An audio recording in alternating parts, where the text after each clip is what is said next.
Jaime Magbanwa, VP for Visayas. Honorable Clive Quino is here for the province of Bukidnon. Is here. And several others, Mr. President, are here with us today. I believe also Honorable Jaime Magbanwa, Honorable Eddie Gokianki, province of Surigao del Norte, Honorable Maria Caridad Sison Gotisan of Eastern Samar, Honorable Crunimar Antonio Escudero of Sorsogon, Honorable Clarence Dato of Northern Samar, and Honorable Christine Valenzuela, Miss Mary Ann Sanchez, and Miss Rosario Guzman. Together also here are other guests of Senator Lauren Legarda and Senator Bongo is Mayor Katrina Balyadares of Zamboanga Sibugay. And LGU also people, I think officers of the LGU officers of the local government unit from Nabas Aklan, Mayor James Solanoy and Vice Mayor Stephen Bolivar. We also have with us, Mr. President, board members Esma Bautista Dumama and board member Benjamin Bautista of Davao Occidental, our guest of Senator Bamakino, and guest of Senator Wing Gatchalian, board member Princess Lahara of Laguna, Mr. President. We can welcome them all. We welcome all the guests mentioned by the Majority Leader to the Senate. Thank you. I believe we also have guests that are members to be honored later, which are the members of the Philippine volleyball team that will be introduced later, Mr. President. All right. Thank you, Mr. President. All right. Majority Leader, yes, you may proceed. Mr. President, I would just like to take a moment, put this on record. Concur with the manifestation of the Majority Leader. Thank you, Mr. President. To the item at hand, which is the ratification for third reading.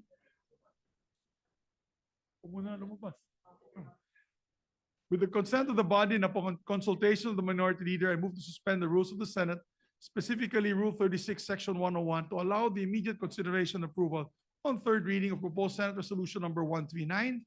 This is the resolution on the agreement on narcotics control and law enforcement. I so move, Mr. President. Any objections?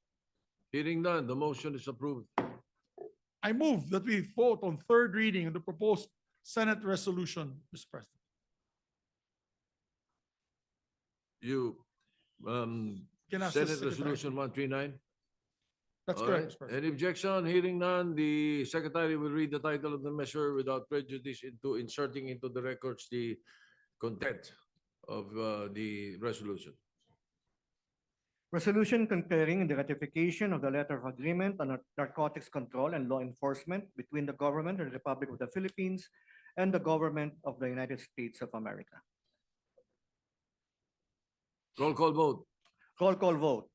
The Honorable Senators Aquino, Senator Cayetano Alan, Senator Cayetano Pia, Senator De La Rosa, Senator Ejercito, Senator Escudero, Senator Estrada, Senator Gatchalian, Senator Go, Senator Ontiveros, Senator Lacson, Senator Lapid, Senator Legarda, Senator Marcoleta, Senator Marcos, Senator Padilla, Senator Pangilinan, Senator Tulfo Erwin, Senator Tulfo Rafi, Senator Villanueva, Senator Villar Camille, Senator Villar Mark, Senator Zubiri, Senate President Soto III. Yes. With 23 affirmative votes, no negative votes, no abstention, PS Resolution 139 is approved on third reading. Thank you, Mr. President.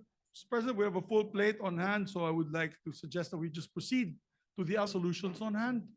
I move that we have a visual reference of business, Mr. President, to take up this new resolution. So I so move, Mr. President. The Secretary will proceed with the reference of business. Bills on first reading, Senate number 1428, an act authorizing the Department of Health to set and approve the bed capacity and service capability of all DOH hospitals. Senator Ejercito.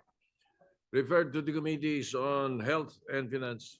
Senate number 1429, an act upgrading the Soc Sargent General Hospital in Surala, South Cotabato into a level 3 hospital to be known as the Soc Sargent Regional and Medical Center, appropriating funds therefore. Senator Ejercito. Referred to the Committee on Rules.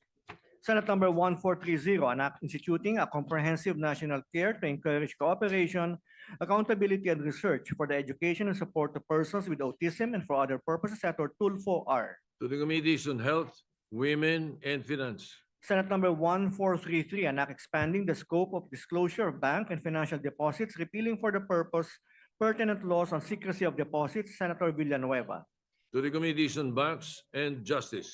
Resolutions, proposed Senate Resolution 141, directing the appropriate Senate committee to inquire in aid of legislation the alleged designation of former Senator Antonio Trillanes by the state to conduct a welfare check on former President Rodrigo Roa Duterte in the International Criminal Court, Senator Padilla. To the Committee on Rules. Resolution 142, congratulating and commending the Jesus is Lord Church worldwide on the celebration of its 47th founding anniversary on October 18, 2025, Senator Escudero. To the Committee on Rules. Resolution number 143, congratulating and commending the Philippine men's national volleyball team, the Las Filipinas, for bringing pride and honor to the Philippines by historically ranking 19th in performance out of 32 teams in the final standings of the Federación Internacional de Voleibol Men's World Championship 2025, Senator Cayetano AP. To the Committee on Rules. Resolution number 144, expressing the sense of the Senate, requesting the International Criminal Court to hold former President Rodrigo Roa Duterte under house arrest for humanitarian considerations, Senators Cayetano AP and Zubiri. To the Committee on Rules. Resolution 145, expressing the sense of the Senate to urgently request the executive to reinstate the most favored nation tariff rate on imported rice from 15% back to 35% to stabilize the domestic market, mitigate rice industry losses, and restore government revenue, Senators Pangilinan and Zubiri. To the Committee on Rules. Resolution 146, commending and congratulating the Philippine men's national volleyball team, Las Filipinas, for achieving its historic first victory in FIVB Volleyball Men's World Championship and finishing 19th overall during the 2025 tournaments hosted by the Philippines, Senator Go. To the Committee on Rules.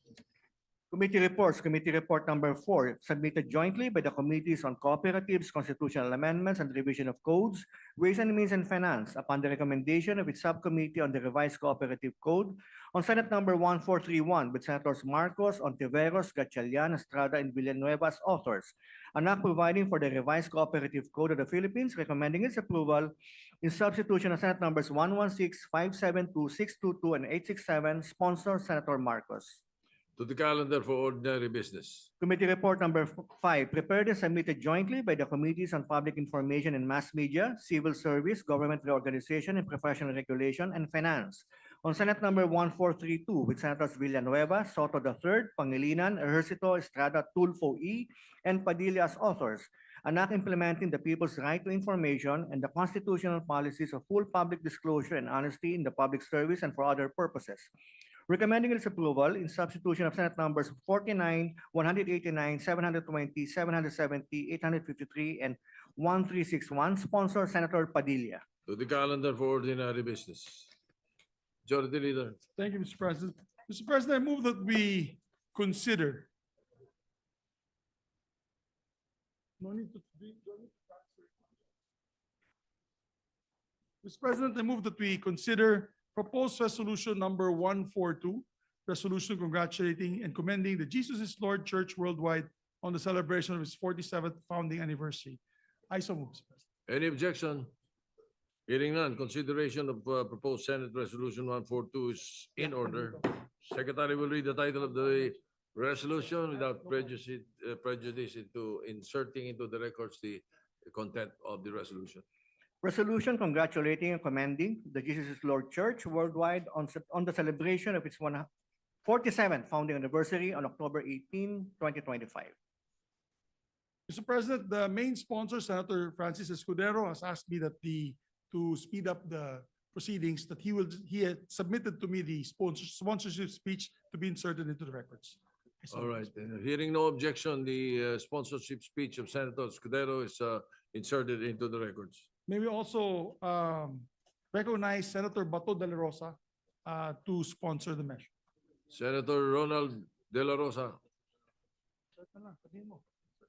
He also wishes that his speech be inserted into the records together with Senator Jingoy Estrada and myself, Mr. President. I have a prepared speech that we will insert it to the records. Well, and Senator Pia Cayetano. But let's recognize Senator Alan Cayetano, Mr. President, to also co-sponsor the measure. All right, we will insert into the records the sponsoring speeches of the mentioned names of Majority Leader, but at this point, Thank you. Senator Alan Cayetano is recognized. The Yeah. Minority Leader is recognized. Thank you, Mr. President. Mr. President, in behalf of the minority, alam ko po marami tayong ite-take up today. Mr. President, as we greet the Jesus is Lord Church in its anniversary this year, it is a very special year. Bakit po? Because last year during their anniversary, not only did Brother Eddie Villanueva, but many different leaders from different Christian denominations in the Philippines, and if I'm not mistaken, Brother Joel, even from around the world, by faith uttered that they feel a revival is coming. And during this period from October last year to before the flood control scandal, many of those with gifts of prophecies were talking about the Philippines being rich, but because of many issues, poverty is present. In fact, in one small meeting that I attended, the description of a pastor was that there's a bowl, and then the bowl parang liquid gold or oil ang laman. Pero yung bowl pinagbubutasan, kaya nagli-leak. At ang nagbutas ng bowl ay ang mga dapat na mamahala sa bowl na yon or yung mga taga-gobyerno. I say this, Mr. President, because where the church is, there the country will go. One of the biblical teachings of many Christian denominations, including the JAL, is that Sodom and Gomorrah was destroyed not only because they sinned, but because when God looked for the church, where there was a house of prayer, was there at least 10 people? Wala po.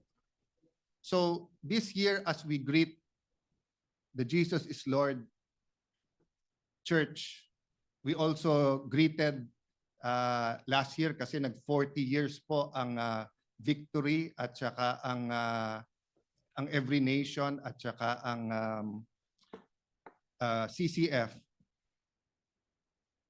As we greet them a happy anniversary,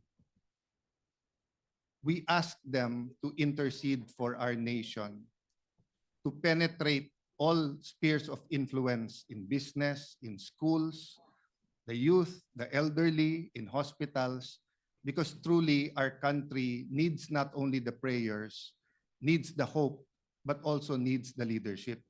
At that point, maybe, Mr. President, hindi malayo na ipasok ko rin dito. Ang tingin ko po, yun ang kulang sa Independent Commission on Corruption. Bakit po walang religious leaders na nilagay doon? Obviously, we're not recommending JL or Brother Eddie, but there are many from the Muslims, the Catholics, Iglesia ni Cristo, from the evangelical churches. So as we greet JL, Mr. President, we're not only greeting them as one of the bigger groups in our country, but we are encouraging all churches to be part of the disruption that is happening in our country. The disruption that is now full of confusion, anger, and fear, but hopefully the disruption that will lead us to a true revival. So in behalf of the minority, we would like to wish Brother Eddie at lahat ng kapatiran na kasapi, hindi lang sa JL but sa Philippine for Jesus movement ng isang happy anniversary. Thank you po. Thank you, Mr. President. Yes. To the Minority Leader. Majority Leader. Also, our colleagues request that their speeches be inserted. We have Senator Kiko Pangilinan, Senator JV Ejercito, as well as, I said, mentioned earlier, Senator Pia Cayetano, as well as Senator Bongo, Christopher Bongo, as well as Senator Bam Aquino and Senator Robin Hood Padilla. As you know, Mr. President, the Jesus is Lord movement is a well-loved by many of the senators, and they spread the truth and gospel all over the world. I've had the opportunity to go to Hong Kong and be in one of the services together with our former Majority Leader, Senator Joel Villanueva, our seatmate, and it was really a sight to behold. And when you see their services, you are inspired. Really, Mr. President, when you get out of the room, you're inspired to be a better person. And I think that is what the Jesus is Lord movement stands for, Mr. President. It's trying to convert everyone to being a better person, as Christ-like as possible. So we congratulate them on their anniversary. Happy anniversary to the Jesus is Lord movement. With that, Mr. President, no other member wishes to interpolate or propose amendments. I move that we adopt proposed Senate Resolution number 142. I so move. Any objection? Hearing none, proposed Senate Resolution number 142 is hereby approved, subject to style. May we recognize our former Majority Leader, our distinguished colleague, Senator. Senator Joel Villanueva is recognized. Thank you, Mr. President. This is just a short manifestation of thanks and gratitude to our dear colleagues, especially Senator Chis Escudero, who filed this resolution on behalf of the Jesus is Lord Church worldwide. Thank you, Mr. President. Thank you, dear colleagues. Majority Leader. Thank you. Thank you, Mr. President. Mr. President, next on the item of the agenda, we are going to congratulate and commend our Philippine volleyball team. I move that we consider proposed Senate Resolution number 143, taking into consideration Philippine Senate Resolution number 146. I so move, Mr. President. Any objection? Hearing none, the consideration of proposed Senate Resolution 143, taking into consideration proposed Senate Resolution 146 is in order. Secretary will read the title of the resolution. Resolution congratulating and commending the Philippine men's national volleyball team, the Alas Pilipinas, for bringing pride and honor to the Philippines by historically ranking 19th in the performance out of 32 teams in the final standings of the Federación Internacional de Voleibol Men's World Championships 2025. Mr. President, I move that we recognize to sponsor the measure no other than our Minority Floor Leader, Senator Alan Peter Compañero Cayetano. Senator Alan Cayetano is recognized. The Minority Leader is recognized.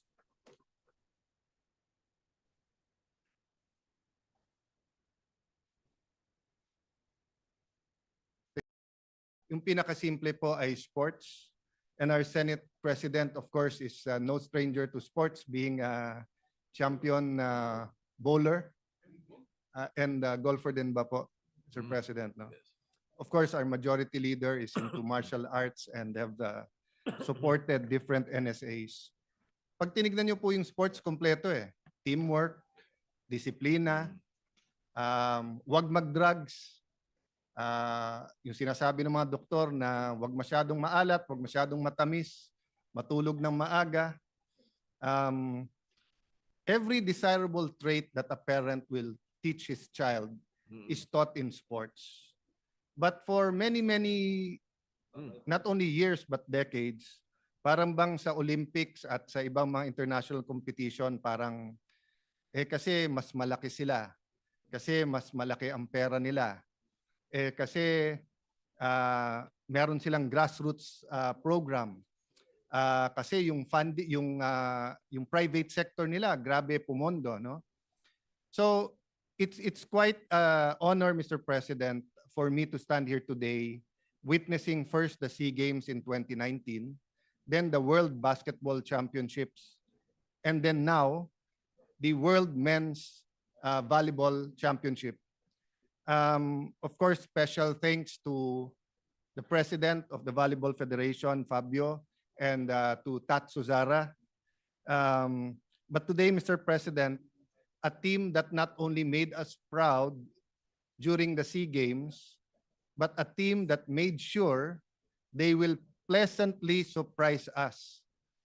In fact, magkatabi kami ni Senator Pangilinan nung game.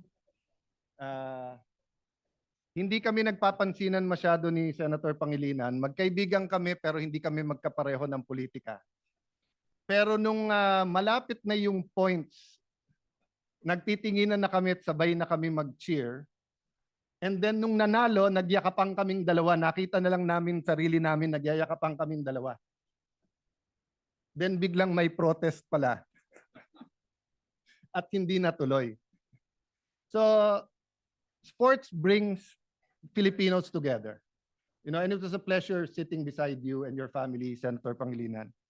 So, hindi ko po papakabaan, but it is just fitting that this team honored the country, that the Senate of the Philippines, through their team captain, Brian Bagunas. Brian, tayo ka naman. Usually, bawal pumalakpak, pero with your permission,